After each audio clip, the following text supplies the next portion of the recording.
சுவாரஸ்யமான செய்திகளை உடனுக்குடன் தெரிந்து கொள்ள நமது தமிழ் பந்தல் சேனலை மறக்காமல் சப்ஸ்கிரைப் பண்ணிக்கொள்ளுங்கள். தேங்க்யூ ஃபார் வாட்சிங்.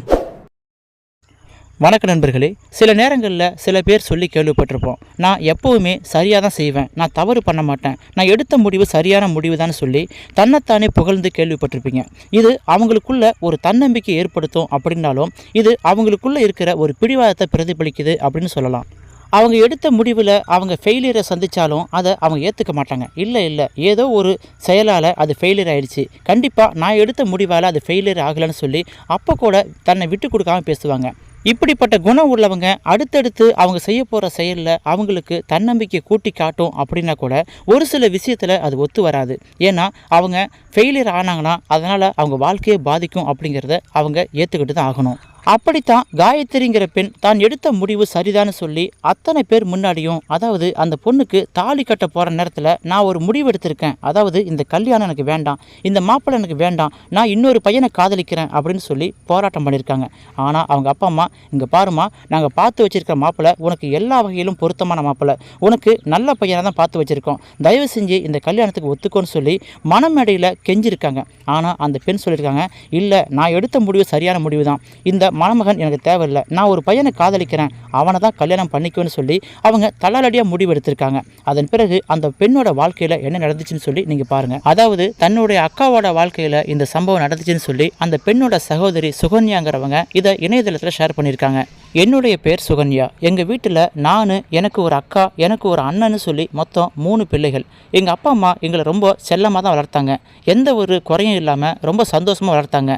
நாங்கள் என்ன படிக்கணும்னு சொல்லி ஆசைப்பட்டோமோ அந்த படிப்பு படிக்க வச்சுருக்காங்க. பொதுவாக எங்களுக்கு நிறைய சொந்த பந்தங்கள் எங்களை சுற்றி இருக்காங்க. சித்தப்பா, சித்தி, மாமா, மாமின்னு சொல்லி எங்களுக்கு ஏகப்பட்ட சொந்த பந்தங்கள். எல்லா வீட்லேயுமே பிள்ளைகள் இருக்காங்க. எல்லாருமே ஒரு ஹாப்பியான ஒரு மூமெண்ட்டில் தான் வளர்ந்துக்கிட்டு இருந்தோம். இந்த சூழ்நிலையில் எங்கள் அக்கா காயத்ரி சென்னையில் படிக்க போயிருந்தா. அவளுக்கு சென்னையில் படிக்கணும்னு சொல்லி ரொம்ப ஆசை. அதனால் எங்கள் அப்பாவும், சரி நீ பொம்பளை புள்ள தனியாக போய் படிக்காத அப்படின்னு சொல்லி எந்த ஒரு தடையும் போடாமல் அவங்க தன்னம்பிக்கையோடு தன் மகளுக்கு படிக்கிறதுக்கு வாய்ப்பு கொடுத்தாங்க. என்னுடைய அக்காவும் நல்லா தான் படித்தா. நல்லா படித்து ஒரு பிரபலமான கம்பெனியில் இப்போ வேலையும் பார்த்துக்கிட்டு இருக்கா. என்னுடைய அக்கா காயத்ரி குழந்தை பருவத்தில் இருக்கும்போதே ஒரு குணம் அவள்கிட்ட இருக்குது, அதாவது பிடிவாதம். அவள் எது செஞ்சாலும் நான் கரெக்டாக தான் பண்ணுவேன், நான் எந்த தப்பும் பண்ண மாட்டேன், நான் எந்த முடிவு எடுத்தாலும் அது சரியாக தான் இருக்குங்கிற மாதிரி அவளுக்குள்ள ஓவர் கான்ஃபிடென்ட் அதிகமாக இருக்கும். அந்த ஓவர் கான்ஃபிடென்ட்டு அவளுக்கு நிறைய உதவி பண்ணிச்சு. அதாவது படிப்பு விஷயத்தில், வேலை விஷயத்துலன்னு சொல்லி அவளுக்கு நிறைய ஹெல்ப் பண்ணிச்சு. அதனால தான் ஒரு பெரிய நிறுவனத்தில் அவள் இன்றைக்கி தலைமை பொறுப்பில் வேலை பார்த்துக்கிட்டு இருக்கா. இருந்தாலும் அதே ஓவர் கான்ஃபிடென்ட் அவளுடைய வாழ்க்கையில் அவள் வச்சதால், எங்கள் அப்பா அம்மா பேச்சை நம்பாததால் அவளுக்கு இப்போது மிகப்பெரிய கேள்விக்குறி ஆயிடுச்சு. என்னுடைய அக்காவுக்கு அதிகமாக மனிதர்களை பற்றி தெரியாது. எப்போவுமே தன்னை சுற்றி நடக்கிற விஷயத்தை மட்டுமே அவள் கான்ஃபிடெண்ட்டாக இருப்பாள். அதனால் சக மனிதர்கள் வேற்று மனுஷனை சரியாக புரிஞ்சிக்க மாட்டாள். அதனாலேயே அவளுடைய வாழ்க்கை இன்றைக்கி அதல பாதாளத்தில் போயிடுச்சு. தன் மேலே அதிகமான நம்பிக்கை வச்சுருக்கிற எங்கள் அக்கா, எங்கள் அப்பா அம்மா சொன்னாலும், நான் சொன்னாலும், எங்கள் அண்ணன் சொன்னாலும் அதை ஏற்றுக்க மாட்டாள். இல்லை நான் சொன்னால் கரெக்டாக தான் இருக்கும், நான் ஒரு முடிவு பண்ணனா அது கரெக்டாக தான் இருக்குன்னு சொல்லி அவள் அதிகமாக நம்பிக்கை வச்சுருப்பாள். அதனால் எங்கள் அப்பா அம்மா ஒரு விஷயத்த சொன்னாங்க, அதாவது உனக்கு இந்த மாப்பிள்ளை வேண்டாமா, நாங்கள் பார்த்து வச்சுருக்க மாப்பிள்ளையை நீ கல்யாணம் பண்ணிக்கோ, உனக்கு நாளும் தெரியாது, நிறைய மனுஷங்களோட பற்றி உனக்கு தெரியாது, அதனால் நாங்கள் உலகம் அறிஞ்சவங்க, நல்ல அனுபவப்பட்டவங்க, நான் சொல்கிறேன் கேளு, இந்த மாப்பிள்ளையை கல்யாணம் பண்ணிக்கோன்னு சொன்னாங்க. ஆனால் எங்கள் அக்கா இல்லை நான் எடுத்த முடிவு சரியான முடிவாக தான் இருக்கும் அப்படின்னு சொல்லி அவளுடைய முடிவு பிரகாரமே ஒரு மாப்பிள்ளையை அமைச்சுக்கிட்டா. அதாவது கல்யாணத்துக்கு அவள் யாரை விரும்பினாலோ அவளே மேரேஜ் பண்ணிக்கிட்டா. சென்னையில் வேலை பார்த்துட்டு இருந்த எங்கள் அக்காவுக்கு எங்கள் அப்பா அம்மா இந்த விஷயத்த சொன்னாங்க, இங்கே பாரு காயத்ரி, உனக்கு ஒரு நல்ல மாப்பிள்ளையை பார்த்து வச்சுருக்கோம், உனக்கு அடுத்த முகூர்த்தத்தில் நிச்சயம் பண்ண போகிறோம், நீ ஊருக்கு வான்னு சொல்லும் பொழுது எங்கள் அக்கா அவசரமாக கிளம்பி ஊருக்கு வந்தா. ஊருக்கு வந்த முகத்தில் எந்தவித சந்தோஷமும் கிடையாது. எனக்கு எங்கள் அக்காவை பார்த்து ரொம்ப ஆச்சரியமாக இருந்துச்சு. ஏன்னா எப்போவுமே ஹாப்பியாக இருக்கிற எங்கள் அக்கா இப்போ கல்யாண விஷயம்னு சொல்லி பேச்சு எடுக்கும் பொழுது அவள் முகத்தில் ஹாப்பியே காணுமேன்னு சொல்லி எனக்கு சந்தேகமாக இருந்துச்சு. அதனால் எங்கள் அக்கா கிட்ட கேட்டேன், என்னக்கா விஷயம், ஏன் உனக்கு கல்யாணம் பண்ண விருப்பம் இல்லைன்னு சொல்லும் பொழுது, ஆமாம் எனக்கு விருப்பம் கிடையாது, ஆனால் அப்பா அம்மாட்ட எப்படி சொல்ல போகிறேன்னு தெரியலன்னு சொல்லும் பொழுது எனக்கு ஒரு விஷயம் தெளிவாக புரிஞ்சுது. நம்ம அக்கா இந்த அளவுக்கு விருப்பம் இல்லைன்னு சொல்லும் பொழுது கண்டிப்பாக அவளுக்கு யாரோ ஒருத்தங்களுக்கு பிடிச்சிருக்கணும். ஏன்னா அவளுக்கு கல்யாண வயசு வந்திருக்கு, சரியான பருவத்தில் தான் அப்பா அம்மா அவளுக்கு மாப்பிள்ளை பார்த்து வச்சுருக்காங்க. ஆனாலும் ஒரு பெண்ணுக்கு கல்யாணத்தில் விருப்பம் இல்லைன்னு சொல்லும் பொழுது கண்டிப்பாக அவனுக்கு மனசுக்கு பிடிச்சவ யாரோ ஒருத்தர் இருக்கணும்னு சொல்லி நான் நல்லாவே புரிஞ்சுக்கிட்டேன். இருந்தாலும் அந்த இடத்துல வெளி காமிச்சிக்கல. எங்கள் அக்கா காயத்ரிக்கு எங்கள் அப்பா அம்மா பார்த்து வச்சிருக்கிற மாப்பிள்ளை ரொம்ப நல்ல மாப்பிள்ளை. அவரை பற்றி நான் கூட கேள்விப்பட்டிருக்கேன். அவருக்கு அவங்க ஊரில் அவ்வளோ செல்வாக்கு, அவங்க பேச்சுக்கு நிறைய மதிப்பு கொடுப்பாங்க. அதுவும் இல்லாமல் அந்த ஊரில் அவங்களுக்கு நிறைய சொத்து பத்து இருக்குது. அவர் நிறைய படிச்சிருந்தாலும் வெளியூருக்கு போகாமல் சொந்த ஊர்லேயே பிஸ்னஸ் பண்ணிக்கிட்டு அங்கேயே விவசாய வேலையை பார்த்துக்கிட்டு ரொம்பவே செல்வாக்காக தான் இருக்கார். அப்படிப்பட்ட மாப்பிள்ளை வீட்டுக்கு நீ மருமகளாக போனினா உனக்கு மரியாதையும் கிடைக்கும், நீ சந்தோஷமாக இருக்கலாம்னு சொல்லி முடிவு பண்ணி தான் எங்கள் அக்காவுக்காக அந்த மாப்பிள்ளையை பார்த்தாங்க. ஆனால் எங்கள் அக்கா என்கிட்ட சொன்னான், இங்கே பாரு, இந்த சம்பந்தம் நடக்காது, இந்த கல்யாணம் நடக்காது. எனக்கு ஒரு பையன் கூட காதல் இருக்குது. அதாவது நான் என் கம்பெனியில் வேலை பார்க்குற ஒரு பையனை காதலிக்கிறேன். அவன் 6 மாதத்துக்கு முன்னாடி எங்கள் கம்பெனிலேருந்து வேலை பார்த்தான். ரொம்ப நல்ல பையன் தான், எனக்கு மனசுக்கு பிடிச்சிருக்கு. அவன் என்கிட்ட லவ் சொன்னான். நானும் ஆரம்பத்தில் ஒத்துக்கலை. அப்புறம் அவளுடைய கேரக்டர் எனக்கு பிடிச்சி போயிட்டு நானும் அவனும் லவ் பண்ண ஆரம்பிச்சிட்டோம். அதனால் நான் அவனை தான் மேரேஜ் பண்ணிக்குவேன்னு சொல்லி ரொம்ப பிடிவாதமாக இருந்தா.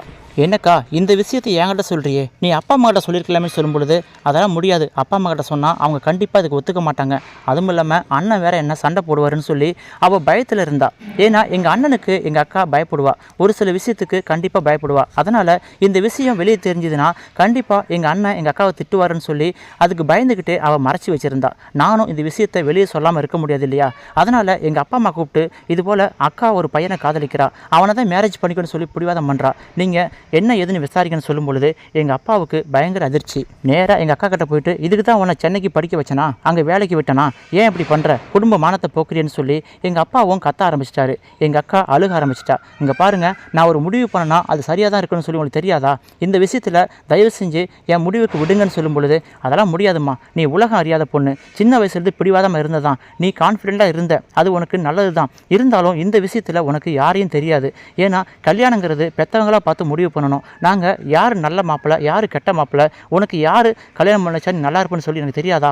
அதனால் நாங்கள் பார்த்து வச்சுருக்கிற மாப்பிள்ளை ரொம்ப தங்கமான மாப்பிள்ளை, அவங்க குடும்பம் பாரம்பரியமான குடும்பம், அதனால் நீ இந்த கல்யாணத்துக்கு ஒத்துக்கிட்டு தான் ஆகணும்னு சொல்லி விடாபடியாக இருக்கும் பொழுது எங்கள் அக்காவும் ஒரு கட்டத்தில் சைலண்ட் ஆகிட்டா.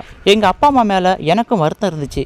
எதுக்காக இப்படி பிடிவாதம் பண்ணணும், அவளுக்கு தான் அந்த பையனை பிடிக்கல, வேறொரு பையனை காதலிக்கிறான்னு சொல்கிறாள், அந்த பையனை பார்த்து பேசி அக்காவை கல்யாணம் பண்ணி வைக்க வேண்டியதானே, ஏன் இப்படி பிடிவாதம் பண்ணுறாங்க, இவங்களுடைய பிடிவாதத்தால் அக்கா வாழ்க்கை தான் பாதிக்கப்படுமோன்னு சொல்லி நானும் பயந்து கிடந்தேன். அதனால் அக்கா கிட்ட ஆறுதல் சொன்னேன், கவலைப்படாதக்கா, நீ அந்த பையனை காதலிக்கிற இல்லையா, அந்த விஷயத்தை அண்ணங்கிட்ட சொல்லு, அண்ணன் நினச்சா கண்டிப்பாக முடியும்னு சொல்லும் பொழுது, இல்லை அண்ணங்கிட்ட சொல்ல முடியாது, அண்ணங்கிட்ட சொன்னால் கண்டிப்பாக என்னை அடிச்சிருவார், அப்பாவே இப்படி திட்டும் பொழுது அண்ணன் இன்னும் கோவக்காரர் இல்லையா, அதனால் நான் சொல்ல முடியாது, எனக்கு என் வாழ்க்கை அவ்வளோதானு சொல்லி தினம் தினம் அழுக ஆரம்பிச்சிட்டா. நானும் இதை இப்படியே பார்த்துக்கிட்டு இருக்க முடியல. எங்கள் அப்பா கிட்ட போய் சொன்னேன், இங்கே பாருமா, அவள் கிடக்கிறா, அவளுக்கு ஒன்றும் தெரியல, நம்ம பார்த்த மாப்பிள்ளை எப்படிப்பட்ட மாப்பிள்ளை உனக்கே தெரியும்ல, அதனால் அந்த மாப்பிள்ளை கல்யாணம் பண்ணிட்டு அவள் குடும்பம் நடத்த ஆரம்பிச்சிட்டானா அதுக்கப்புறம் பழசெல்லாம் மறந்துட்டு அவள் சகஜமாயிடுவா, நீ ஒன்றும் போட்டு குழப்பிக்காதன்னு சொல்லி எங்கள் அப்பாவும் என்னை ஆஃப் பண்ணிட்டாரு. அடுத்ததாக எங்கள் அப்பா அம்மா எங்கள் அண்ணன் எல்லாம் சேர்ந்து எங்கள் அக்காவோட விருப்பத்துக்கு மாறா அவளுடைய மனசை புரிஞ்சிக்காமலேயே எல்லாரும் கல்யாண வேலையில் தடபுடலாம் ஈடுபட ஆரம்பித்தாங்க. அதாவது உடனே நிச்சயதார்த்தம், அடுத்த முகூர்த்தத்தை கல்யாணம்னு சொல்லி முடிவு பண்ணிட்டாங்க. எங்கள் அக்கா என்கிட்ட புலம்பி தெரியலாம் ஒழிய எங்கள் அண்ணங்கிட்டையோ எங்கள் அப்பா அம்மா கிட்டையோ அது சம்மந்தமாக எந்த ஒரு வார்த்தையும் பேசலை. அவள் தினம் தினம் மனசில் புழுங்கிட்டு கிடந்தா. நானும் இதுக்கு ஏதாவது ஒரு முடிவு கிடைக்கணும், என்னாலேயும் ஒன்றும் பண்ண முடியலன்னு சொல்லி நானும் தவிச்சு போயிருந்தேன். கல்யாண கட்டமும் வந்துருச்சு. அதாவது பொண்ணு அழைக்க வந்துட்டாங்க. பொண்ணு அழைச்சிட்டு அடுத்ததாக மண்டபத்தில் எல்லாம் போய் நிற்கும் பொழுது தாலி கட்டுற சமயத்தில் எங்கள் அக்கா பிடிவாதம் பண்ணலாம், இல்லை எனக்கு இந்த கல்யாணத்தில் விருப்பம் இல்லைன்னு சொல்லி அழுதுகிட்டே சொல்ல ஆரம்பித்தா. எங்கள் அக்கா கல்யாண சமயத்தில் முரண்டு பண்ணும் பொழுது எங்கள் அப்பா அம்மாவுக்கு அந்த இடத்துல ரொம்ப அசிங்கமாக போயிடுச்சு. உடனடியாக எங்கள் அப்பா போயிட்டு ரகசியமாக எங்கள் அக்காவை கண்டிச்சார், இங்கே பாருமா, ஒழுங்கு மரியாதையாக தாலியை கட்டிக்கோ, தேவையில்லாமல் பிரச்சனை பண்ணாதுன்னு சொல்லும் பொழுது, இல்லைப்பா நான் கட்டுனா அந்த பையனை தான் கல்யாணம் பண்ணுவேன், இந்த கல்யாணம் எனக்கு வேண்டான்னு சொல்லி பிடிவாதமாக இருந்து அழுதுகிட்டே இருந்தா. மாப்பிள்ளை வீட்டுக்காரங்களுக்கு இந்த விஷயம் தெரியக்கூடாது, தெரிஞ்சால் கல்யாணத்தில் பிரச்சனை வந்துடும், கல்யாணமே நின்று போயிடும், அதனால் இந்த விஷயம் தெரியக்கூடாதுன்னு சொல்லி எங்கள் அப்பா அம்மா எவ்வளோ முயற்சி பண்ணாங்க. ஆனால் எங்கள் அக்காவுக்கு இந்த கல்யாணம் நின்று போகணும், எப்படியாவது விஷயம் வெளியே வரணும், அதுக்கப்புறமா நான் காதலிக்கிற பையனை கல்யாணம் பண்ணணும் அப்படிங்கிற திட்டத்தில் அவளுமே அழுது புலம்பிக்கிட்டு இருந்தா. இந்த விஷயத்தை மாப்பிள்ளை கவனிச்சிட்டாரு. உடனடியாக எங்கள் அக்கா கிட்ட கேட்டார், என்ன விஷயம், ஏன் அழுதுகிட்டே இருக்கீங்க அப்படின்னு கேட்டார். அதுக்கு எங்கள் அக்கா ஒன்றும் சொல்லாமல் கண் கலங்கிட்டே இருந்தாங்க. உடனடியாக மாப்பிள்ளை எங்கள் அப்பா அம்மாவை கூப்பிட்டு, இங்கே வாங்க, உங்கள் பொண்ணு அழுதுகிட்டே இருக்காங்க, என்ன விஷயம், எதுவும் பிரச்சனையா கேளுங்கன்னு சொல்லும் பொழுது, அதெல்லாம் ஒன்றும் இல்லைங்க, கல்யாணம் பண்ண போகிறா இல்லையா, கல்யாணம் பண்ணிவிட்டு பெற்றவங்க எங்களெல்லாம் விட்டு போகிறா இல்லையா, அதனால் அந்த கவலையில் அழுதுகிட்டு இருக்கா, நீங்கள் ஒன்றும் கவலைப்படாதீங்க அப்படின்னு சொல்லும் பொழுது, நீங்கள் மேரேஜ் பண்ணுங்கள், தாலியை கட்டுங்கன்னு சொல்லும் பொழுது, இல்லைங்க உங்கள் பொண்ணு அழுதுகிட்டே இருக்காங்க, அவங்க மனசுக்குள்ளே ஏதோ ஒன்று போயிட்டு நான் பாட்டு தாலி கட்டினா அது சரி இருக்காது இல்லையா, தாலி கட்டிக்க போகிற பொண்ணு மனசு சந்தோஷமாக கட்டிட்டா மட்டும்தான் அந்த வாழ்க்கை நல்லாயிருக்கும், அதனால் உங்கள் பொண்ணுக்கிட்ட என்ன பிரச்சனை கேளுங்கன்னு சொல்லும் பொழுது எங்கள் அப்பா அம்மா பயங்கர கோவப்பட்டாங்க. எங்கள் அப்பா அம்மாவும் எங்கள் அக்கா கிட்ட போய் கத்த ஆரம்பிச்சிட்டாங்க. தாலி கட்டிக்க போகிற சமயத்தில் இப்படி பிடிவாதம் பண்ணுறியேன்னு சொல்லும் பொழுது, இங்கே பாருங்கள், நான் எடுத்த முடிவு சரியான முடிவு தான், அதனால் இந்த கல்யாணம் நடக்காதுன்னு சொல்லி எங்கள் அக்காவும் திட்டவட்டான்னு சொல்லும் பொழுது, அதுக்கப்புறமா அந்த கல்யாணம் நின்று போச்சு.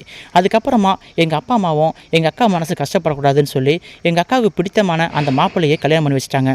எப்படியோ விடாபடியாக இருந்து அவள் எடுத்த முடிவு சரியான முடிவுன்னு சொல்லியே அவள் அந்த மாப்பிள்ளையை கல்யாணம் பண்ணிக்கிட்டாள். அதுக்கப்புறம் தான் எங்கள் அக்காவோட வாழ்க்கையில் புயலை வீச தொடங்கிச்சு. கல்யாணம் பண்ண கொஞ்ச நாள்லேயே எங்கள் அக்காவும் எங்கள் அக்கா வீட்டுக்காரரும் சென்னையிலேயே குடியிருந்துட்டாங்க. அதாவது 2 பேரும் ஒரே கம்பெனியில் வேலை பார்க்குறதால அங்கேயே வீடு எடுத்து செட்டில் ஆகிட்டாங்க. எங்கள் அக்கா அடிக்கடி ஃபோன் பண்ணி எங்கள் அப்பா அம்மா கிட்ட பேசுவாங்க. ரொம்ப சந்தோஷமாக தான் பேசிக்கிட்டு இருப்பாள். திடீர்னு ஒரு நாள் எங்கள் அக்கா அழுதுகிட்டே ஃபோன் பண்ணான். மகள் சந்தோஷமாக இருக்கா, அவளுக்கு பிடிச்ச வாழ்க்கையை அவள் தேடிக்கிட்டா. சரி, எது எப்படி இருந்தாலும் நம்ம பார்த்த மாப்பிள்ளை தான் கல்யாணம் பண்ணிக்கல, அவளுக்கு பிடிச்ச மாப்பிள்ளையை கல்யாணம் பண்ணிட்டு சந்தோஷமாக இருக்காளுன்னு சொல்லி நம்பிக்கிட்டு இருந்த எங்கள் அப்பா அம்மாவுக்கு எங்கள் அக்கா அழுதுகிட்டே ஃபோன் பண்ணது ரொம்ப அதிர்ச்சியாக இருந்துச்சு. ஏம்மா அழுதுகிட்டே ஃபோன் பண்ணுறியே, என்ன எதுவும் பிரச்சனைன்னு சொல்லி எங்கள் அப்பா அம்மா கேட்டாங்க. எங்கள் அக்கா பதில் பேச முடியாமல் ஃபோன்லேயே ஓன்னு அழ ஆரம்பிச்சிட்டா. அதுக்கப்புறமா எல்லா உண்மையும் சொன்னான். இதுபோல் அவர் ஆரம்பத்தில் ஒழுங்காக தான் இருந்தார், இப்போது கொஞ்ச காலமாக குடிச்சிட்டு வராரு, என்னை போட்டு அடிக்கிறாரு. இப்போது அவர் ஏற்கனவே ஒரு பொண்ணை காதலிச்சார் போல இருக்குது. அந்த பொண்ணு மறுபடியும் இவர்கிட்ட பேச ஆரம்பிச்சிருக்கா. அவர்கிட்ட மணிக்கணக்கில் இவர் பேசிக்கிட்டு இருக்காரு. நான் ஏன் பேசுகிறேன்னு கேட்டேன். என்னை சந்தேகப்படுறியான்னு சொல்லி தினமும் குடிச்சிட்டு வந்து என்னை அடிக்க ஆரம்பிச்சிடாரு, தினமும் துன்புறுத்தாருன்னு சொல்லும் பொழுது எங்கள் அப்பா அம்மாவுக்கு தலையில் இடி விழுந்த மாதிரி ஆயிடுச்சு. நம்ம பொண்ணு வாழ்க்கை இப்படி ஆயிடுச்சே, நம்ம பார்த்து வச்ச மாப்பிள்ளையை கல்யாணம் பண்ணியிருந்தா நம்ம உரிமையாக போய் சண்டை போடலாம், ஆனால் இது அவளை ஏற்படுத்திட்டு கல்யாணம் அப்படின்னு சொல்லி எங்கள் அப்பா அம்மாவும் புலம்ப ஆரம்பித்தாங்க. ஒரு கட்டத்தில் எங்கள் அண்ணன் சென்னைக்கு வந்துட்டு மாப்பிள்ளையை பார்த்து அடிக்க போயிட்டாரு. ஏண்டா, என் தங்கச்சி உன்னை வந்து கல்யாணம் பண்ணிட்டு ஆசைப்பட்டா, நாங்களும் கட்டி கொடுத்தோம், ஆனால் இப்படி கொடுமைப்படுத்துறேன்னு சொல்லி எங்கள் அண்ணனுக்கும் எங்கள் அக்கா வீட்டுக்காரருக்கும் கைகலப்பாயிடுச்சு. அதுக்கப்புறம் குடும்பமே சின்னாபனம் ஆயிடுச்சு. எங்கள் அக்கா விரும்பி கல்யாணம் பண்ணிக்கிட்ட அந்த மாப்பிள்ளையோட சொந்த ஊர் தமிழ்நாடு பார்டர், அதாவது கர்நாடகா பார்டருங்கிறதால அவர் அங்கே போயிட்டாரு. நான் இனிமேல் பெங்களூர் பிரான்ச்சில் வேலை பார்க்குறேன், நான் இனிமேல் அங்கே தான் இருக்க போகிறேன், உன்னால் முடிஞ்சால் அங்கே வந்து இரு, இல்லைனா நீ இங்கே கடன் சொல்லி விட்டுட்டு போயிட்டாரு. அதுக்கப்புறமா எங்கள் அக்கா அவரை தேடி அங்கே போனாங்க. ஆனால் அங்கே போன பிறகுமே எங்கள் மாமாவோட கேரக்டர் சரியில்லை. ஒரு கட்டத்தில் அவர் குடிகாரனாகவே மாறிட்டார். தினமும் வந்து அவர் அந்த பொண்ணுக்கிட்ட பேசிக்கிட்டு அதனால் எங்கள் அக்காவை அடித்து கொடுமைப்படுத்துன்னு சொல்லி நடந்துக்கிட்டு தான் இருந்துச்சு. ஒரு கட்டத்தில் எங்கள் அக்கா எங்கள் அப்பா அம்மா கிட்ட புலம்ப ஆரம்பிச்சிட்டா. நீங்கள் பார்த்து வச்சிருக்க மாப்பிள்ளையை கல்யாணம் பண்ணியிருந்தா கூட இப்போது இந்த அளவுக்கு என் வாழ்க்கை ஸ்பாயிலாக இருக்காது, நான் ஓவர் கான்ஃபிடென்ட்டாக என் மேலே இருந்ததால் நான் எடுத்த முடிவு சரியாக தான் இருக்குன்னு சொல்லி கல்யாணத்தில் உங்களை அசிங்கப்படுத்தி நான் இவனை வலுக்கட்டாயமாக கல்யாணம் பண்ணினேன், ஆனால் எனக்கு இது தேவைதான்னு சொல்லி எங்கள் அக்கா தினமும் அழுதுகிட்டு இருக்கா. பழகுன 6 மாதத்தில் ஒருத்தன் வந்து காதல் சொல்கிறான்னா நம்ம யோசிக்க வேணாமா? அதுவும் இல்லாமல் ஒருத்தங்க காதல் சொல்லும் பொழுது நான் கெட்டவன் அப்படின்னு சொல்லி காதலிக்க மாட்டாங்க, நான் நல்லவன்னு சொல்லி ஒரு ஹீரோ ரேஞ்சுக்கு பில்டப் பண்ணி தான் அவங்க வந்து தன்னுடைய காதலை ப்ரப்போஸ் பண்ணுவாங்க. ஆனால் நாம் எப்படி ஏற்றுக்க முடியும்? ஒருத்தன் நல்லவனா கெட்டவனான்னு சொல்லி 1000 முறை யோசிக்க வேண்டாமா? எல்லா விஷயத்துலையுமே எங்கள் அக்கா கான்ஃபிடென்ட்டாக இருந்தா. ஆனால் இந்த விஷயத்துலையும் நான் எடுத்த முடிவு சரியான முடிவுன்னு சொல்லி நான் காதலிச்சிட்டேன், அதனால் நான் காதலிச்சது சரிதான் அப்படிங்கிற மாதிரி ஓவர் கான்ஃபிடென்ட்டாக எங்கள் அப்பா அம்மா கிட்ட சண்டை போட்டு எங்கள் அப்பா அம்மாவையும் அசிங்கப்படுத்தி மிகுந்த போராட்டத்துக்கு இடையில தான் அவள் கல்யாணம் நடந்துச்சு. ஆனால் அவள் கல்யாண வாழ்க்கை இப்போ ரொம்ப ஸ்பாயில் ஆகிடுச்சு. சின்ன வயசுலேருந்தே ஓவர் கான்ஃபிடென்ட்டாக நான் எடுத்த முடிவு சரியாக தான் இருக்கும், நான் எது பண்ணாலும் சரியாக தான் இருக்கும் அப்படிங்கிற மாதிரியே அவள் மனநிலைமை வச்சதால் இப்போ கல்யாண விஷயத்துலையும் நான் ஒரு பையனை காதலித்தேன், நான் காதலித்தது சரிதான், நான் சரியான பையனை தான் காதலிச்சிருக்கேன், நான் எடுக்கிற முடிவு தான் சரியான முடிவுங்கிற மாதிரி எங்கள் அக்கா சண்டை போட்டு கல்யாணம் பண்ணனான். இப்போது அந்த கல்யாண வாழ்க்கை ரொம்பவே ஃபெயிலியர் ஆகிடுச்சு. இப்போது எங்கள் அக்காவும் அந்த பையனும் கருத்து வேறுபாடால் பிரிஞ்சு கிடக்கிறாங்க. உண்மையை சொல்லப்போனால் எங்கள் அக்கா அந்த பையன் கூட மறுபடியும் சேர்ந்து வாழ விரும்பலை. ஏன்னா அவளுடைய கேரக்டரு மொத்தமாக டேமேஜ் ஆகிருக்கு, அவன் கேரக்டரு ரொம்ப சரியில்லைன்னு சொல்லி நாங்களே கண்கூட பார்த்துட்டோம். அவன் ஏற்கனவே காதலித்த பொண்ணு கூட லிங்க் வச்சுக்கிட்டு எங்கள் அக்காவை குடும்பப்படுத்திருக்கான். அப்படி இருக்கும் பொழுது நம்ம என்ன தான் சமாதானப்படுத்தி மறுபடியும் அமுச்சு வச்சாலும் அவள் போய் அங்கே வாழ்கிறது முறை இல்லைன்னு சொல்லி எங்கள் அப்பா அம்மா நினச்சாங்க. ஆனாலும் எங்கள் அக்கா வந்து எங்கள் அப்பா அம்மா கிட்ட, அப்பா நீ என்ன சொல்கிறீங்க, அதை செய்கிறேன், அவங்க கூட சேர்ந்து வாழணுமா சொல்லுங்கள், நான் போய் வாழ்ந்துடுறேன் அப்படின்னு சொல்லும் பொழுது, இல்லைம்மா இதுக்கப்புறமும் கண்ணுக்கு தெரிஞ்ச பிறகுமே அவங்க கூட போய் சேர்ந்து வாழ வேணாம், நீ வந்து விவாகரத்து வாங்கிக்கோன்னு சொல்லி எங்கள் அப்பா அம்மாவும் சொல்லிட்டாங்க. இல்லைப்பா நீங்கள் எனக்கு ஒரு நல்ல மாப்பிள்ளையை பார்த்து வச்சிங்க, ஆனால் நான் எடுத்த முடிவு தான் சரின்னு சொல்லி உங்கள்கிட்ட சண்டை போட்டு கல்யாண விஷயத்தில் உங்களுக்கு நேர்மாறாகவே நான் சில வேலை செஞ்சுட்டேன், அதனால் என் வாழ்க்கை பாதிச்சிருச்சு. இப்போ சொல்லுங்கள் நீங்கள் என்ன சொல்கிறீங்க, அதை செய்கிறேன் அப்படின்னு சொல்லி எங்கள் அக்கா வந்து மண்டிட்டு நிற்கிறா. கண்கட்ட பின்பே சூரிய நமஸ்காரங்கிற மாதிரி இனிமேல் என்ன நடக்க போகுது? ஏன்னா அந்த பையனும் மோசமான பையன் தெரிஞ்சு போச்சு. அதுக்காக எங்கள் அக்காவோட வாழ்க்கையை பணையம் வைக்க முடியுமா? வேணாங்கா, நீ விவாகரத்து பண்ணிக்கோ, உனக்கு முடிஞ்சா இன்னொரு கல்யாணம் பண்ணிக்கோ, இல்லைனா தன்னந்தனியாக வாழ்ந்துக்கோங்கிற மாதிரி அவள் நிலைமை ஆயிடுச்சு. எப்போவுமே நாம் பண்ணுற முடிவு, நம்ம எடுக்கிற முடிவு சரியாக தான் இருக்குன்னு சொல்லி நம்ம ஓவர் கான்ஃபிடென்ட்டாக ஒரு சில வேலையை செஞ்சாலும், ஆனால் ஒரு சில வேலையில் நம்ம செய்யறதுங்கிறது பெரியவங்களோட சம்மதத்தோட அவங்களுடைய வழிகாட்டுதலோட செஞ்சால் அதுதான் வெற்றியில் போய் முடியுங்கிறது என்னுடைய அனுபவத்தில் நான் சொல்கிறேன்னு சொல்லி இந்த செய்தியை ஒரு சகோதரி அவர்கள் என்னுடைய அக்கா வாழ்க்கையில் நடந்த சம்பவம்னு சொல்லி நம்மக்கிட்ட பகிர்ந்திருக்காங்க. இந்த செய்தியை பற்றி உங்களுடைய கருத்துக்களையும் மறக்காமல் கமெண்ட் செக்ஷனில் ஷேர் பண்ணுங்கள். அப்பா அம்மா பேச்சை கேட்காம ஓவர் கான்ஃபிடென்ட்டில் நான் எடுத்த முடிவு சரியாக தான் இருக்குன்னு சொல்லி அந்த பெண் நம்பிக்கை வச்சு ஒரு ஐயக்கம் கையில் மாட்டிக்கிட்டு இன்றைக்கி வாழ்க்கை இழந்து நிற்கிற அந்த சகோதரிக்கு நீங்கள் என்ன சொல்ல விரும்புகிறீங்க அப்படிங்கிறத பற்றியும் கமெண்ட்டில் மறக்காமல் பதிவிடுங்க. இது போன்ற நெகிழ்ச்சியான சம்பவங்களும் உண்மை சம்பவங்களும் உங்களுக்கு தொடர்ந்து செய்தி வடிவில் வர வேண்டுமென்றால் நமது சேனலை மறக்காமல் சப்ஸ்கிரைப் பண்ணிக்கொண்டு கூடவே வர பெல் சிம்பிளை மறக்காமல் கிளிக் பண்ணுங்கள். அதில் ஆளுங்கிற பெல் சிம்பிளையும் மறக்காமல் கிளிக் பண்ணுங்கள். அப்போ தான் நாங்கள் போகிற செய்திகள் ஒவ்வொன்றும் உங்களுக்கு தினமும் வந்து கொண்டிருக்கும். மீண்டும் அடுத்தடுத்த வீடியோவில் தொடர்ந்து சந்திக்கலாம். இந்த வீடியோ பிடிச்சிருந்தா இந்த வீடியோவுக்கு லைக் பண்ணுங்கள், உங்கள் நண்பர்களுக்கும் இந்த வீடியோ ஷேர் பண்ணுங்கள். மீண்டும் அடுத்த வீடியோவில் சந்திக்கலாம். தேங்க்யூ ஃபார் வாட்சிங். சுவாரஸ்யமான செய்திகளை உடனுக்குடன் தெரிந்து கொள்ள நமது தமிழ் பந்தல் சேனலை மறக்காமல் சப்ஸ்கிரைப் பண்ணிக்கொள்ளுங்கள். தேங்க்யூ ஃபார் வாட்சிங்.